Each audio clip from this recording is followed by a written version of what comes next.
नमस्कार साथियों, स्वागत है आप सभी का हमारे YouTube channel to you win fact में। मैं दिनेश कुमार आप सभी का स्वागत करता हूं।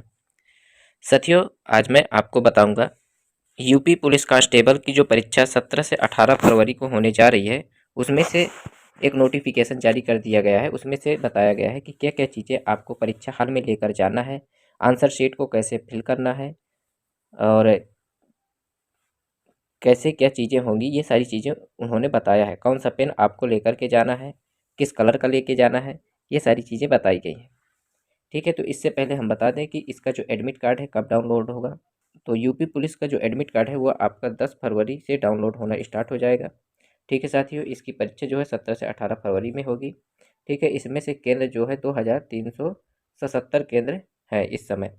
ठीक है, इसमें से इस साल 48 लाख फार्म पड़े हुए हैं। फिर इसके बाद बात करते हैं कि क्या क्या लेकर के जाना है।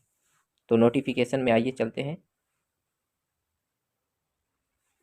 ये आपका उत्तर प्रदेश सरकार की तरफ से उत्तर प्रदेश पुलिस भर्ती एवं प्रोन्नत बोर्ड के द्वारा ये आपका जो है नोटिफिकेशन जारी किया गया है, जिसमें से उत्तर प्रदेश पुलिस में आरक्षी नागरिक पुलिस के पदों पर सीधी भर्ती 2023 लिखित परीक्षा की प्रक्रिया का प्रकाशन, यानी कि इसके प्रकाशन कैसे होगा, ये सारी चीज़ें इसमें बताई गई हैं। ये आपका आज ही 7 फरवरी को रिलीज किया गया है। इसमें से सारी चीज़ें बताई गई हैं, जो कि हम एक एक करके आपको बताएंगे। इसमें से उत्तर प्रदेश पुलिस में आरक्षी नागरिक पुलिस के पदों पर सीधी भर्ती 2023 हेतु समसंख्यक विज्ञप्ति दिनांक 23/12/2023 के अनुक्रम में अभ्यर्थियों से ऑनलाइन आवेदन पत्र प्राप्त हुए हैं। जिन अभ्यर्थियों के आवेदन पत्र सही पाए गए हैं, उनसे वस्तुनिष्ठ प्रकार की लिखित परीक्षा OMR बेस पर होगी। इसके बाद सारे पॉइंट हैं, उनको हम आपको एक एक करके बताते हैं। पहले नंबर पर कहा गया है कि लिखित परीक्षा के प्रश्न पत्र की संरचना इस प्रकार से होगी।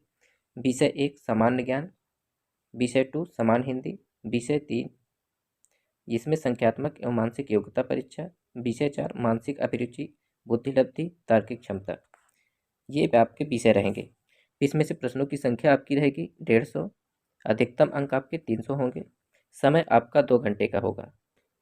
फिर दूसरे पॉइंट में कहा गया है लिखित परीक्षा वस्तुनिष्ठ प्रकृति की होगी। वह परीक्षा का माध्यम पेन और पेपर OMR आधारित होगा। वस्तुनिष्ठ परीक्षा उपरोक्त विषयों में कुल 150 प्रश्नों में 300 अंक की होगी, जिसकी अवधि 2 घंटा होगी। फिर तीसरे नंबर पर कहा गया है प्रत्येक प्रश्न के 4 वैकल्पिक उत्तर दिए जाएंगे, जिनमें से अभ्यर्थी जिस उत्तर को सही समझते हों चुन ले। प्रत्येक प्रश्न के लिए केवल एक ही उत्तर चुनें तथा तदनुसार OMR उत्तर पत्र में उत्तर गोला भरें।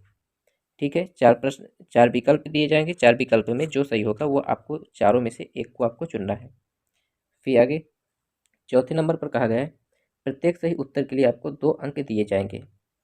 फिर पाँचवें नंबर पर परीक्षा में ऋणात्मक अंक का प्रावधान है, यानी कि निगेटिव मार्किंग है। प्रत्येक गलत उत्तर पर अथवा किसी एक प्रश्न के उत्तर में एक से अधिक विकल्प गोला भरने पर उस प्रश्न को क्या कर दिया जाएगा, अमान्य घोषित कर दिया जाएगा। यानी कि आप अगर किसी भी प्रश्न का उत्तर दे रहे हैं तो उसमें से अगर एक से अधिक बार अगर गोला करते हैं तो आपका जो है वह आंसर अमान्य घोषित कर दिया जाएगा।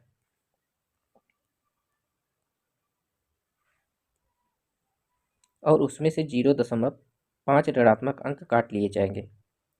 फिर छठवें पॉइंट में OMR उत्तर पत्रक एवं गोला भरने के लिए केवल काला या नीला बॉल पॉइंट पेन का इस्तेमाल करना है। आपको सिर्फ काला या नीला पेन ही लेकर के वहाँ पर जाना है।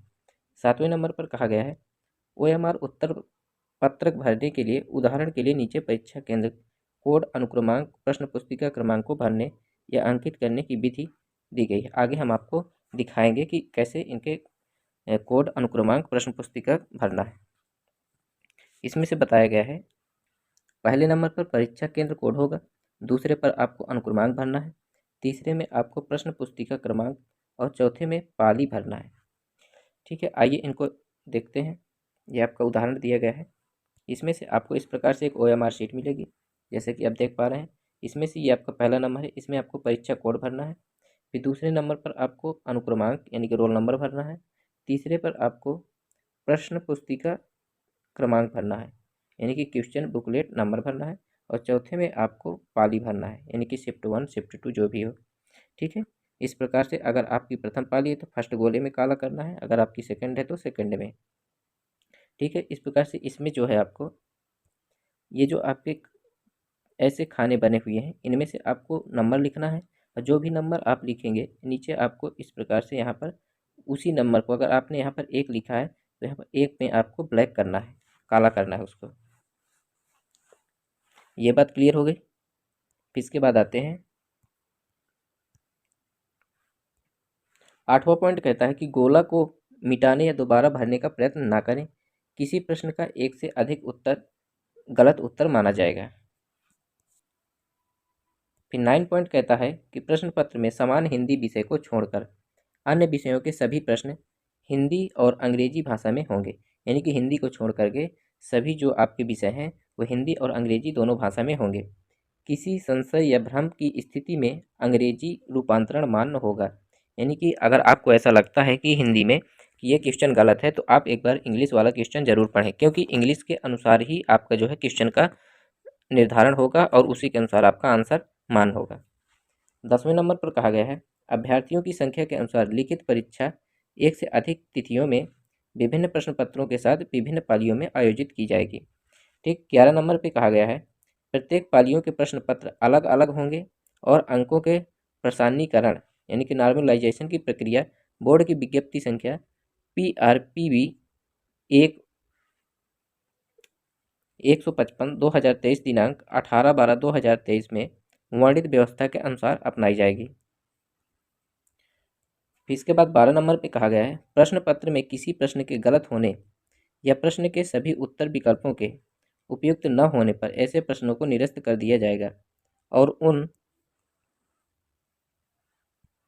निरस्त प्रश्नों के अंकों का वितरण माननीय उच्च न्यायालय इलाहाबाद में रिट याचिका संख्या 2669/2009 MB पवन कुमार अग्रहरि बनाम उत्तर प्रदेश लोक सेवा आयोग में स्वीकृत विधि व्यवस्था के निम्न सूत्र के अनुसार की जाएगी। वो आपका सूत्र जो है ये है आपके सामने, उसमें से कहा गया सही उत्तर गुणे निर्धारित अंक बटे सही प्रश्नों की संख्या।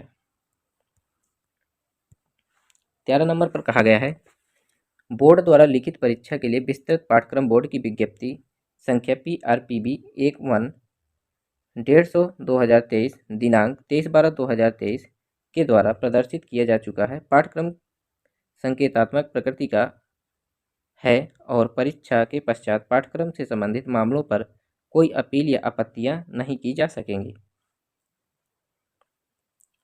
फिर 14 नंबर में कहा गया है यह सूचना सर्वसाधारण के लिए प्रकाशित की जा रही है, अतः जो सूचनाएं इस सूचना विज्ञप्ति के माध्यम से उपलब्ध कराई जा रही हैं उनके संबंध में सूचना का अधिकार अधिनियम 2005 के अंतर्गत पृथक से कोई प्रार्थना पत्र स्वीकार नहीं किए जाएंगे और न ही उन पर बोर्ड द्वारा कोई विचार किया जाएगा। तो इतनी सारी चीज़ें इसमें कही गई हैं। ठीक है साथियों, हमने पूरा नोटिफिकेशन आपको पढ़ करके सुना दिया है।